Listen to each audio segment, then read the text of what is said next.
एक अजून इंटरेस्टिंग व्यक्ती या निवडणुकीत जिच्याकडे आपल्या सगळ्यांचं लक्ष होतं ती म्हणजे अजित पवार. अनेकांसाठी ही अस्तित्वाची लढाई होती ही निवडणूक. आता एक जागा मिळवल्यानंतर 25% स्ट्राईक रेट अजित पवारांचा आहे. 4 जागा त्यांना मिळाल्या होत्या. त्यांच्या भवितव्याकडे आपण कसं बघता अभय?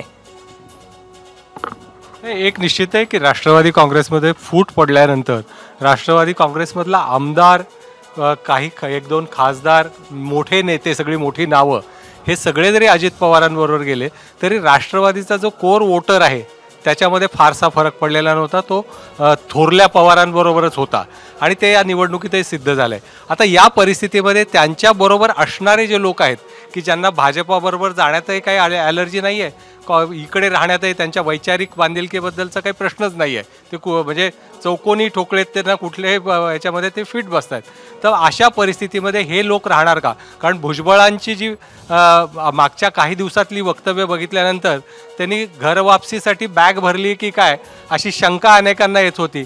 तर अशा काळामध्ये पुढच्या मला वाटतं की जसं जसं हा राजकारणाचा पलट उलगडत जाईल, आता केंद्रात सरकार कोणाचं येतं आहे, ते सरकार कोणाच्या पाठिंब्यावर येतं आहे, त्याचं स्थिरता काय असेल, सत्तेचं वाटप कसं होणार आहे, या गोष्टी जर पुढे आल्यानंतर अजित पवार यांच्याबरोबरचे लोक ज्या कारणासाठी तिकडे गेलेली आहेत ती कारणं जर बाजूला होणार असतील तर वेगळा विचार करू शकतील. अन्यथा आहे त्या व्यवस्थेत विधानसभा निवडणूक होईपर्यंत काही बदल होईल असं वाटत नाही.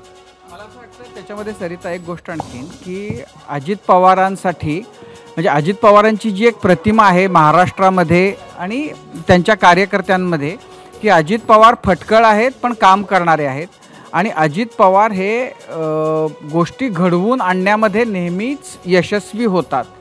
पण हे लागोपाठचे 2 जे पराभव त्यांच्या पदरी आले, एक मुलाचा पराभव गेल्या इलेक्शनमधला आणि या खेपेला तर त्यांनी सगळी प्रतिष्ठा आपली सगळी पुण्याई बारामतीमध्ये सुनेत्रा वहिनींच्या रूपानं पणाला लावली होती. आता त्याच्याबद्दल असं म्हटलं जातं की त्यांना जेव्हा ते अलायन्स करायचं ठरलं तेव्हाच ही पूर्व अट होती की आयदर ते किंवा सुनेत्रा वहिनींनी बारामतीमधून निवडणूक लढवली पाहिजे. जर तसं असेल आणि जर ते त्याला बळी पडले असतील तर त्यांनी ही खूप मोठी किंमत दिली. कारण त्यांनी जे आजपर्यंत कमावलं पार्थच्या पराभवामध्ये तरी ते त्या लाटेमध्ये ते होऊन गेलं असं त्यावेळेला म्हणायला वाव होता. पण आत्ता त्यांनी ज्या पद्धतीनं सगळी पुण्याई पणाला लावली आणि ती पूर्णपणानं त्यांच्या डोळ्यासमोर धुळीला मिळाली. ज्या पद्धतीचा प्रचार, ज्या पद्धतीचं परस्परांवरचे आरोप प्रत्यारोप आणि ज्या थराला बारामतीची निवडणूक गेली होती ती कुणालाच भूषणावह वाटेल अशी नव्हती. आणि हे सगळं केल्यानंतरही तिथं पराभव आला.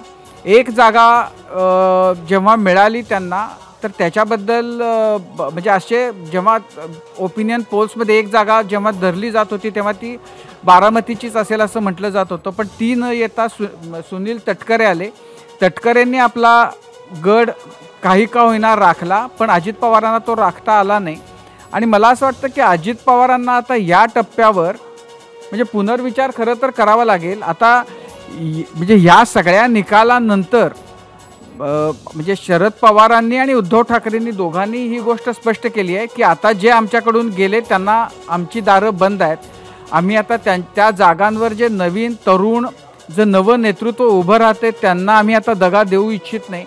पण अजित पवारांच्या मनामध्ये नक्कीच याच्याबद्दलचा विचार सुरू असेल की हे परत कसं म्हणजे काय पद्धतीनं जोडलं जाऊ शकतं, जोडता येईल का.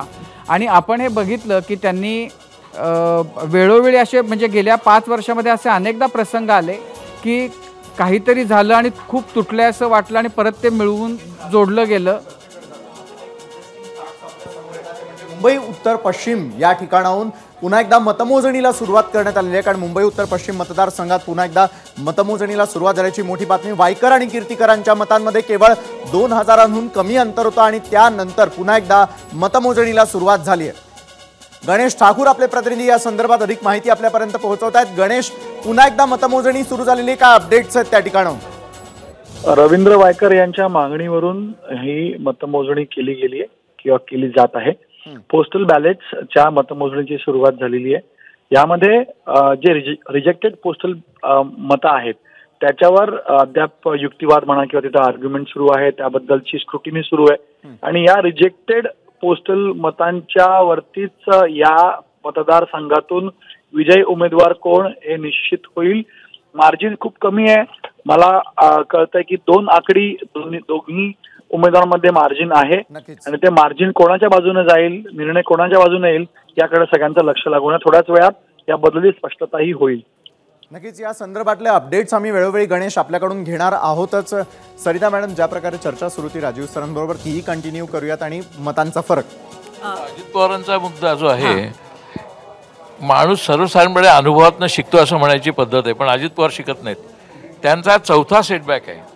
त्यांनी एकदम पहाटे म्हणजे प्रत्यक्षात पहाटे नाही, 8 वाजता, पण पहाटे जाऊन ज्यावेळेला देवेंद्र फडणवीसांबरोबर शपथ घेतली त्यावेळेला त्यांना वाटलं होतं टिकणार सरकार. इतकंच नव्हे, त्यांनी टेलिव्हिजनच्या मुलाखतीत सांगितलं, आता संबंध महाराष्ट्राचं भलं करण्याची जबाबदारी आमच्यावर आहे. आम्ही सगळे आडलेले प्रकल्प आम्ही इथे करणार आहोत. 3 दिवसामध्ये सगळं प्रकरण बदललं.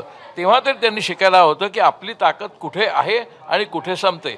जे अजित पवारांच्या हल्लीच्या भाषेत अंधभक्त आहेत ते ज्यावेळेला तो पक्ष फुटला आणि ते वेगळे झाले त्यावेळेला काय सांगत होते की अजित पवारांची कार्यशैली इतकी प्रभावी आहे आणि त्यांच्या कार्यशैलीचा अनुभव घेतलेले संबंध बारामतीतले जे लोक आहेत ते त्यांच्या बाजूनीच उभे राहणार, कारण त्यांना त्यांचा अनुभव आहे. प्रत्यक्षात अजित पवारांचं बारामतीत काम आहे की नाही आहे, मी स्वतः पाहिलेलं आहे. त्याचप्रमाणे ते महाराष्ट्र स्टेट कोऑपरेटिव्ह बँकेमधलं त्यांचं काम आहे तेही पाहिलेलं आहे. त्यांच्या एफिशियन्सीबद्दल डाऊट नाही, पण ज्याला आत्मप्रतिमा म्हणतात, आपण जे आपल्यात गुण आहेत ते समजा एवढे असले तर तुम्ही ते एवढे केले की त्याचा रिॲक्शन उलटी येते. अजित पवारांकडे गुण आहेत, त्यांनी त्याचा जो एकूण अवाजवी पद्धतीने स्वतःच्या गुणाचं कौतुक करून घेतलं आणि थेट शरद पवारांनाच आव्हान दिलं, तेव्हा मात्र त्यांच्या गुणाचं पूर्ण अवगुण झालं. आणि म्हणूनच म्हटलं अनुभवात ते शिकले नाहीत. लागोपाठ 4था सेटबॅक आहे. गेल्या 3 वर्षामध्ये अजित पवारांना आलेला 4था सेटबॅक आहे, परंतु अजूनही त्याच्यातनं ते शिकले तसं वाटत नाही. आता काय शिकतील, खांडेकर म्हणले आता तरी ते विचार करत असतील असे आपण आशा करूया. नाही, कुमार केतकर साहेबांनी आता जो अजितदादा जो आरोप केला आहे पहाटे शपथविधीचा, प्रत्यक्षात अजितदादाने अनेकदा स्पष्ट केले हा माननीय शरद पवार साहेबांच्या मान्यतेनेच पहाटे शपथविधी केलेला आहे. तरीसुद्धा आपण जो आरोप केला त्यात काही तथ्य नाही. मला असं वाटतं शपथविधी झाल्यानंतर सांगायचं की तू साहेबांनी सांगितलं होतं म्हणून केला, याला काही अर्थ नाही आहे. याच्यावर अनेकदा चर्चा झालेली आहे. पण अजितदादांनी हे करायला नको होतं असं मला असं वाटतं. त्यांना आता या क्षणाला हेच वाटत असेल की आपण केलेली ही सगळ्यात मोठी चूक आहे, पण आता ती सुधारण्याच्या पलीकडे असं मला तरी वाटतं. आपण म्हणत आहात खरं तर एक अजून पॉईंट ऑफ व्ह्यू आहे या आकड्यांकडे बघण्याचा, तो म्हणजे हा की अजितदादांबरोबर एकच खासदार आले होते आणि त्यांचा एक निवडून आला आहे. त्यामुळे ह्या दृष्टिकोनातून सुद्धा आपण त्या आकड्यांकडे बघू शकतो. पण त्यांना 4 जागा दिल्या होत्या आणि त्यामुळे आपण स्ट्राईक रेट 25% असं आपण म्हणतो. खरं तर आता पवार साहेबांनी याआधी सांगितले की आम्ही नवीन नेतृत्वाला स्थान देणार, पण जसं राजीव पण म्हणाले, अभय पण म्हणाले आणि आत्ता तुम्ही पण म्हटलात की ते परत विचार करत असतील, तर घर वापसी त्यांची असो किंवा त्यांच्याबरोबर गेलेल्या नेत्यांची असो, आपली काय भावना आहे एक ज्येष्ठ नेत्या म्हणून, त्या लोकांना वापस संधी दिली पाहिजे का राष्ट्रवादीत? नाही, ज्यांची फरफट झालेली आहे, ज्यांची इच्छा नव्हती पण ज्यांना असं वाटलं की आपण अजितदादांबरोबर जायला पाहिजे आणि ज्यांची द्विधा मनस्थिती होती, त्यांना परत जर का आले तर मला असं वाटतं निश्चितच त्यांना ॲक्सेप्ट केलं जाईल. परंतु तरुणांना संधी देणं, पवारसाहेबांनी याच्यापूर्वीसुद्धा सांगितलेलं आहे की ज्यावेळेस असं प्रकार झाले होते त्यावेळेस 60 आमदारांचे सगळे 4 सोडले तर सगळे गेले होते, पण मी तरुणांना संधी दिली आणि पुन्हा त्यांना निवडून आणलं. त्याप्रमाणे आता महाराष्ट्रातला तरुण वर्ग आपण वळणार आहोत. मात्र या क्षणाची आणखी एक महानिकालातली सगळ्यात मोठी बातमी, अहमदनगरमधून महाविकास आघाडीचे निलेश लंके यांचा विजय झालेला आहे आणि विजयाचा हा जल्लोष आमच्या स्टुडिओतून